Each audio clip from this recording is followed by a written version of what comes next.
Hello and welcome to another Nikke video. Sensor Tower has released a mobile sales figure for the month of March of 2024 and I'm going to discuss it. Please leave a like and a sub and I hope you enjoy the video. So before I go ahead and just actually talk about Nikke here, I just want to talk about the sales figures for China here. So pretty much right here, it's at best a guesstimate. So any numbers that I actually put here, for example, this first number, if I put 5x here, see the numbers change, but by default, it's 175. And whatever numbers are there, I'm just going to go ahead and leave it as is. It just discuss it like that. But just keep in mind, it is a guesstimate at best there. All right, now let me just go first take a look at Nikke, since this is a Nikke video here. And we're going to look at, so last month they had about 12 million. And now we did happen to get a slight increase here at 14 million. Of course, we did have quite a few things coming into the game.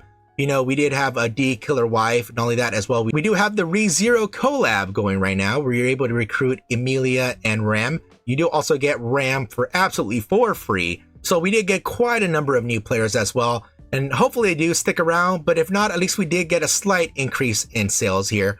And how this is mostly going to be comprised of Nikke, I'm just going to go ahead and mention just a few of the honorable mentions here. Let me just go and keep scrolling down, which at the beginning here is Honkai Star Rail, which they're actually doing extremely well and going from 32 to 46 million there. Genshin Impact just going a little bit low, from the China going 57 million to 44 million there. And I don't know what this Love and Deep Space thing is. I'm assuming it's like some dating sim game there, but it goes from 44 million to 30 million there. Genshin Impact also for global actually went down from 35 to 24. FGO for Japan here went a little bit higher, went 15 to 20 million there. Puzzle and Dragons still holding strong from 13 to 16 million. Dragon Ball Legends, went from 8 to 11 million. I'm pretty sure that a lot of people did happen to check out the game. Unfortunately, thanks to Akira Toriyama passing, I'm pretty sure a lot of people did happen to check out a lot of the Dragon Ball series, to go ahead and, see what it's about, or if not, to pay the respects. Let me go down here with Summoner Wars going from 12 million to 9 million there. Unfortunately, some of this Dragon Ball stuff went down. Oh, wow, this took quite a hit at 33 million to 8 million. I'm pretty sure it's still going to be going strong. Maybe something, I'm not sure what else happened there. Maybe a collab ended or something. But let me just go ahead and go down here where it says here for the global, the Dragon Ball Z Dokkan battle there, when pretty much they got the same amount there with the Ensemble stars here. Got a little bit more, it's got a million up there. One Piece here, Bounty Rush went from 12, pretty much went half there, from 12 million to 6 million there. Let me keep going down here for Arknight, staying the same from 4 million to 4 million.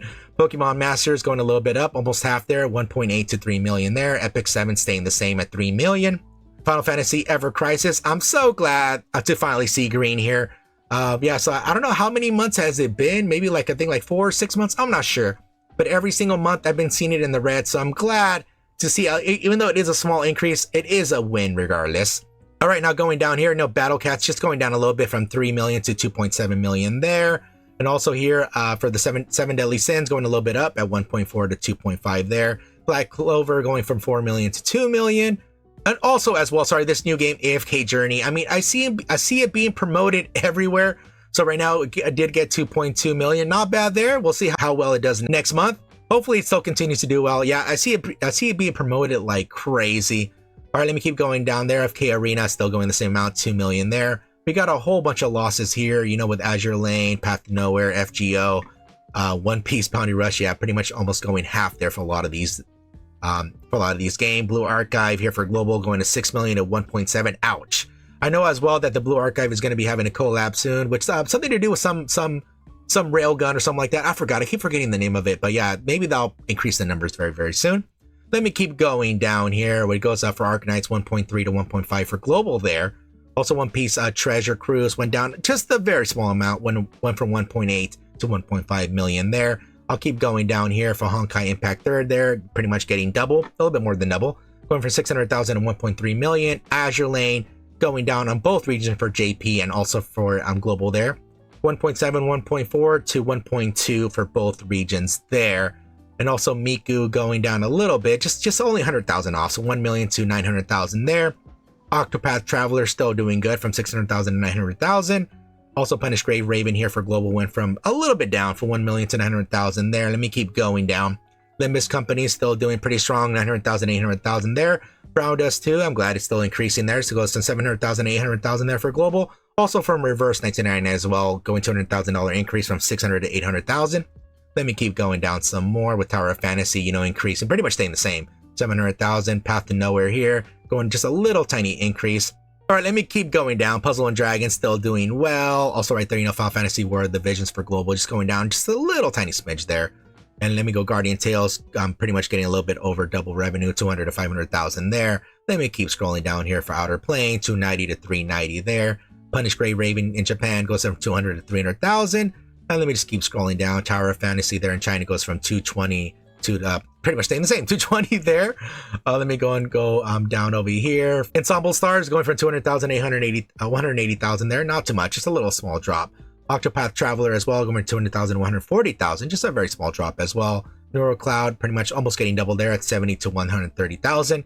Girls Frontline, you know, still staying a little bit strong there. It goes from 60 to 90,000.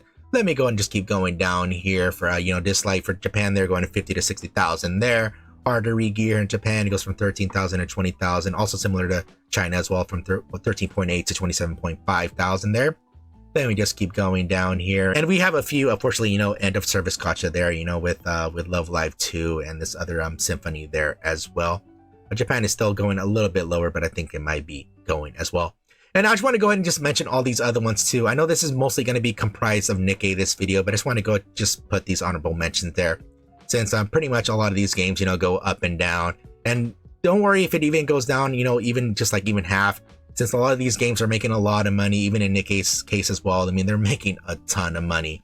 So let me go ahead and just show you the real sales figure here, or pretty much actually the total sales figure for Nikke sent in this little handy dandy Excel spreadsheet. So here it is. This is the last 4 months of Nikke here, where the last 4 months was pretty much here in January, where the highest earner was here in January. But of course, in January, that was the new year, which pretty much we had Scarbs there. So Scarlet Black Shadow and Modernia being rerun.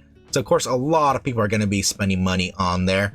And all of that as well, we did get a boost thanks to the collab here on March.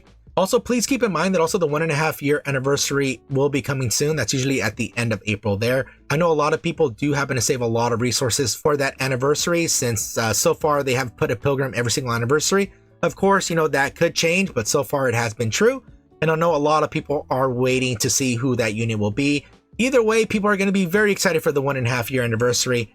But regardless of that, I mean, people did still happen to pull for Emilia and Ram. And unfortunately for a lot of people, it did not do well. I mean, especially for me, it did not do well for me. Unfortunately, the collabs just do not want to do well for me in Nikke. But luckily, it did do a respectable 14 million there. But besides that, I know these numbers do look like it's getting lower and lower. But you got to remember, Nikke has been doing very, very good for a very long time. Let me go ahead and show you the lifetime mobile sales figures here. But right here, you know, the game did start here in November. And then it pretty much went down a little bit. It wasn't until the New Year's event with Modernia here. This is when she was first introduced. So that made a whole lot of sales, and she was a very, very good unit. Even today, she is still a very damn good unit. Let me go down, and then from here, this is with the Chainsaw Man collab. And unfortunately, at this point in February, that's when the PC version got released. So now the official sales data for Nikke, unfortunately, only Shift Up has that information, since this only comprises of mobile sales figure. This doesn't actually comprise of the total sales figure from now on. And all of that, we move on a little bit more. This April here, this was the half anniversary. This was actually Dorothy here, and not only that, we also did have a banner for Alice as well. So I know a lot of people pulled for both of those units, since Alice and also Dorothy are amazing units, especially Alice. Unfortunately, from then, it went down quite a bit, and unfortunately, the bunny girls could not stop the tumble here. It wasn't until the summer units came out, and that was actually going to be Summer Anise. You know, she was a very excellent unit right here. And then going here in September, that's when the Near collab came out. And yeah, they were very good units. And not only that, they looked absolutely amazing. So I know even if people didn't even think of them, the units were amazing. I mean, they looked fantastic. So people wanted to pull regardless. It went down a little bit, and then it wasn't here until the 1 year anniversary. And that's where Red Hood happened to come out. And yeah, a lot of people pulled on the unit. People pulled even more after the whole drama, and then, you know, buffing up and all that stuff. Yeah, a lot of people happened to pull on it. She's insanely strong even now. Then it did happen to go down a little bit lower. Then the next new year actually happened in this time. This is when Scarlet Black Shadow came out, and also a rerun of Modernia as well came out at this time in January. And then now it just went back down and went over here in March, where we're currently at now. Let me just go and show you all the data here for Nikke in its entirety here. And this is just a little handy dandy view of all the banners came out, the timing of the banners, what mission pass we had, and also the sales figure here. Where a little bit to the right, it shows the last 6 months here, so I can make it a little bit handy dandy for you guys. I know it's hard to remember what happened in each month. That's why I have it like this, so actually you could easily see what banners appeared in what month, what units were there, how much sales was in each month as well. And also you're going to notice that sometimes some of these units appear on 2 months. For example, here with the Chainsaw Man collab, you have Power and Makima appearing in 2 months. For example, here as well, you have Dorothy appearing in 2 months there. You also have the Bunny Girls as well appearing in 2 months. The reason why is because a lot of these banners actually go from 1 month to the next month. And a majority of the pulls happen at the first few days and also the last few days of the banner. Because once the banner comes out, you know, a lot of people are excited and they go ahead and pull for the unit. And I know a lot of people pretty much wait and see what other people say, you know, for someone like me or even other content creators out there, where they pretty much go ahead and give their 2 cents and show the data on how the units perform. And as soon as, you know, the player themselves feel, you know, that they are a worthy unit, then they go ahead and, you know, make sure to get as much resources as they can, and then go ahead and pull for them at least in the last few days, because there are some really, really powerful units in the game that, you know, it's pretty much, if you happen to have the units, it's a very easy walk in the park. And also one other thing too, if you look a little bit on the right hand side, you're going to see what other events happen in the game, since I know, you know, a lot of people forget what happens every month. So yeah, we actually had Killthelord there, which that was with the killerwife. And only that, the current event happening right now, which is the Recipeforyou, starting the rezero collab. So that's with the Emilia, Rem, and Ram there. And yeah, let me just finish scrolling down here. And yeah, I already went ahead and just put the April down, which we already know that it's going to be Rosanna's new outfit, which looks incredibly nice. Unfortunately, I don't use Rosanna, and I know a lot of people don't use Rosanna. So I wonder how it's going to do. But if not, I mean, yeah, we do have the rezero collab ending in April, in early April there. So I know a few people will be pulling, but I know a lot of people did happen to have bad luck on the pulls there. And yes, just like how I mentioned earlier, yeah, we will be having the 1.5 year anniversary. Most likely, I mean, Shift Up hasn't really said anything, but I mean, they have celebrated the half anniversary and the 1 year anniversary. So I'm assuming they're going to be celebrating the 1.5 year anniversary, unless they change their mind and don't do it. I mean, it'd be very disappointing if they do happen to do that, but it's entirely their choice. And a lot of people are expecting the 1.5 year anniversary, looking at the sales numbers here, since if the players knew that Shift Up wouldn't have actually even done the 1.5 year anniversary, then I'm pretty sure more people would have actually pulled on the rezero collab there. But of course, only time will tell, since the 1.5 year anniversary pretty much appears at the end of April there. So we will be having another banner unit. I'm not exactly sure who it is. I mean, on the grapevine, I have heard that it might be possibly Rumani, but I have no idea. I mean, Shift Up doesn't really say till it's like almost the banner time. You know, they pretty much released a teaser of the event, and then eventually you happen to release the unit, and you know, everybody's excited and looking at the stuff. So that we still have to wait for that to come in. But of course, you know, do not get fooled with the low sales numbers here. You know, I know it goes up and down, but you got to remember that Nikke is making a lot of money. I think even during the near collab, they were pretty much already making over 500 million. And not only that as well, Stellar Blade is also going to be coming out, since that is a Shift Up property. That should be coming out at the end of the month. I'm not sure what collab they're going to announce at the 1.5 year anniversary, if they're going to announce one. I mean, they did that for Nier, but I don't know if they're going to do that for anything else. But yeah, so Stellar Blade will be coming out towards the end of the month of April there. So Shift Up is just going to keep getting more money, since I know a lot of people are also excited for Stellar Blade. I mean, it looks absolutely fantastic there. And yeah, that is pretty much it for the video. Yeah, so Nikke did happen to actually make an increase from the previous month. You know, so it's not going a total downward spiral. But also, again, just how I mentioned earlier, please keep in mind that, yeah, Nikke is doing extremely well. Not only that, I mean, they are making some new changes soon. I mean, they already talked about having the treasure system being implemented into the game. And they did happen to make adjustments to it. So now you no longer need to have the unit at MLB. You just didn't have the unit at LB2 now. And all of that as well, you know, they pretty much said they're going to release one treasure every 2 months. And a few other things as well. You know, also having the overclock mode coming back into the game, you know, they're still adjusting that too, which it is going on right now. Not only that as well, also the April Fool event just happened to pass, which was a very fun event. I mean, you know, you saw Suyin, and there's a whole bunch of mischief going on with the commander, and yeah, it was a very fun event. It was extremely fun and all that. We got a whole bunch of goodies in there for free. So hopefully everyone did happen to go ahead and join the April Fool's event. I mean, yeah, there was a lot of fun activities for everybody there. And that is it for the video. Hopefully you enjoyed it. If you did, please give me a thumbs up and a sub. I would really appreciate it. I'm Scrublord, and I'll see you on the next one.